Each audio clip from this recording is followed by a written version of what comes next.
All right, this new unit is called the Progressive Era. Okay, the first set of notes will be called Imperialism I. These are the essential questions. What were the arguments that favored the U.S. expansion? What events led to the Spanish-American War? How did imperialism change U.S. foreign policy? And give specific examples. You'll find those also on your goal sheets. So let's talk about imperialism first.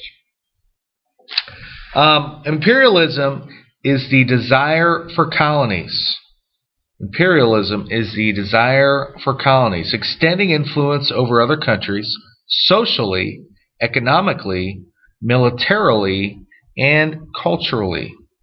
Socially, economically, militarily, and culturally. The United States had not forgotten about expansion. Frankly, we've been caught up in expanding our own borders. Okay, we were heading west, while other countries were being very aggressive in different continents. And you can see this picture of Africa here. This is the British Empire striding over Africa. You see that the major imperialistic countries at this time were definitely Britain and, of course, Germany. But there's other ones as well. We were kind of slow to get into that international race. We were a little bit busy on expanding our own borders west in North America. So the American empire was growing. Okay, we were going to enter the world of imperialism, and here's why. Okay, there's 5 reasons why. Number 1, we needed new markets. We needed new markets. Number 2, we saw the end of the frontier in the U.S. So basically, we could go as far as we could in North America. So number 2 is we saw the end of the frontier in the U.S. Number 3, new weapons. New weapons are going to make it easier to take over some of these areas, especially getting there, such as ships and things like that. 4, social Darwinism, the theory that basically said that our culture is better than you, so it's our duty to take over a lesser culture. We've seen this applied to many different things. We talked about it last with business. Okay, now we're going to see it apply to different cultures as well, which unfortunately leads to racism. And then number 5, coaling stations. Coaling stations will be these, basically it's like a gas station, basically somewhere we can go and extend our reach to other areas. So those are the things that we're going to be looking at with imperialism. And those are going to be the reasons why we're going to expand. Okay, here's another definition. The policy, practice, or advocacy of seeking to extend the control, dominion, or empire of a nation. So that's another example. Okay, here's a great example of a political cartoon during the time of social Darwinism.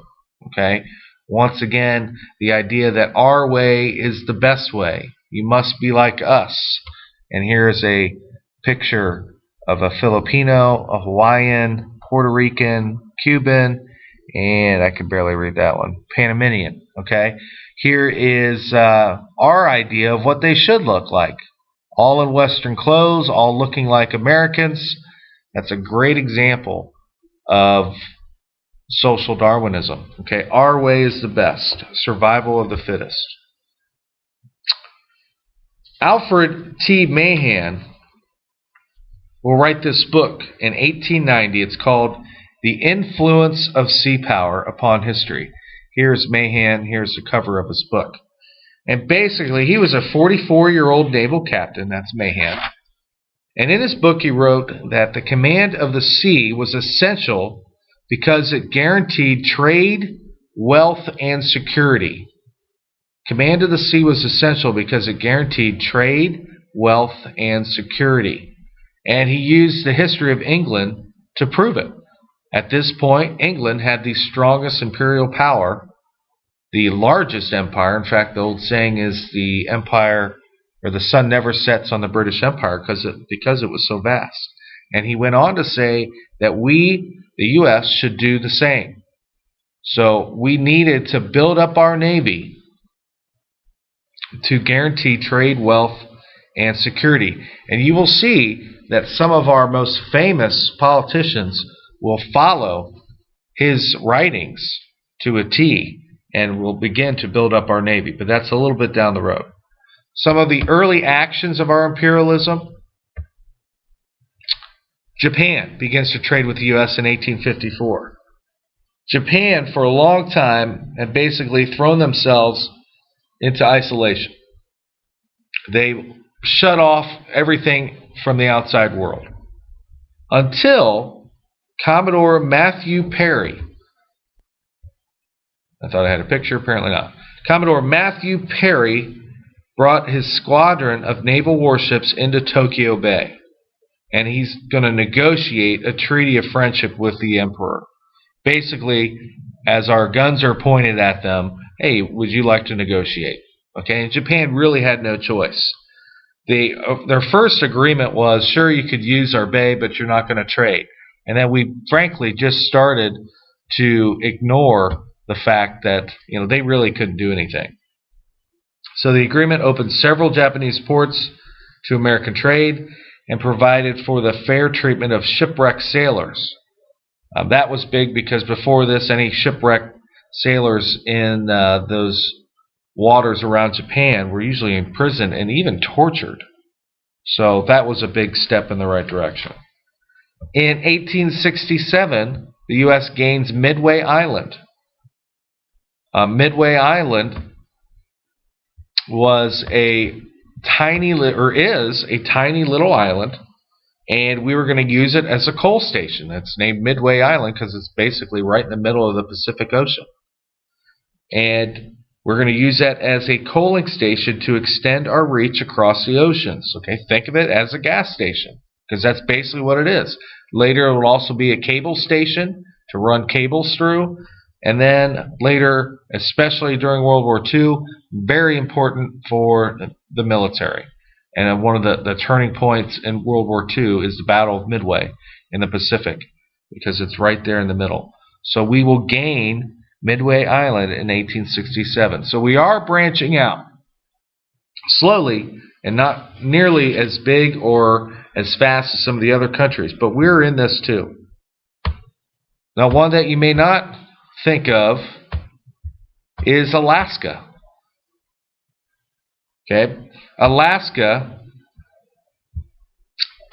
used to be owned by Russia, and we call this. It'll be nicknamed Seward's Folly or Seward's Icebox. President Andrew Johnson was president during this time, and his Secretary of State was William Seward. And he will purchase it from Russia for a little over $7 million. That's it. That the largest state in the Union is bought for $7 million. The American public at first scoffed at this. They thought it was a joke. Okay, and it became known as Seward's Folly, which means mistake, or Seward's Icebox because it was so cold there, they thought it was worthless. Little did they know of the gold, the oil reserves, and I'm probably giving Seward too much credit here too. Doubt he knew that either. It was more of land. And how important was Alaska during the Cold War in the, after World War II. So it became our 49th state in 1959. Keep going backwards. Now, the U.S. signed a treaty with the Prince in the Samoan Islands, and will gain the port of Pago Pago. Okay? This was also going to be used as a coaling station. Okay, the Prince, and that's why I have it in quotation marks there, it was basically whoever was in control of the Samoan Islands at that point. There was a lot of infighting going on. There wasn't a lot of certainty of who was really in charge. So we basically picked the guy that we thought would deal with, and we're going to go from there. So we get access to the Samoan Islands through that trade. And the Samoan Islands are still very important to the U.S., and we still use that as a coaling station, fueling station, and actually there's a big canning industry in the Samoan Islands today. And then one of our most famous places, Pearl Harbor, in 1887. It was first leased to us as a naval base, and then some of our landowners began to farm there and things like that, and especially fruits. Pineapples is probably the most famous thing. The ambassador of the time was John L. Stevens. John L. Stevens. And basically, these white landowners, mostly Americans, were upset that Queen Liliuokalani, where's the queen at? There's Queen Liliuokalani, was going to take some of their land away, take their power away. In actuality, she's going to be kind of a pawn in this whole thing. John L. Stevens, the ambassador, ordered an army landing party of about 150 men to go into Honolulu to protect American property and interests, which really were never threatened. With that being said, they're going to basically overthrow Queen Liliuokalani and overtake Hawaii. It's basically a rebel nation in Hawaii, and our government quickly sets up and recognizes them, and this all goes down in a matter of a few years. Hawaii will finally be annexed in 1898, basically because of all the stuff going on in the Spanish-American War. So the government will be set up, and Ambassador Stevens recognizes them as soon as basically there's a hint of a government there, and then they begin the annexation process. This all happens very rapidly for the main reason for another fueling station, and obviously we know how important that was in World War II. It, once again, it expands our reach. That's the whole point of taking Hawaii. One of the revolutionaries was Sanford B. Dole, who was actually, his cousin was James Dole, who founded Dole Pineapple. Anybody likes pineapple? There you go. In 1895, we almost go to war with England. And basically, it's over a border dispute between England and Venezuela.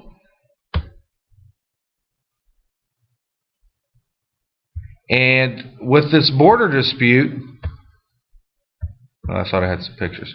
With this border dispute, we're going to put our foot down. Okay, we almost went to war over somebody else's border dispute in South America. It was British Guyana and Venezuela. So how are we involved? President Grover Cleveland invoked what's called the Monroe Doctrine.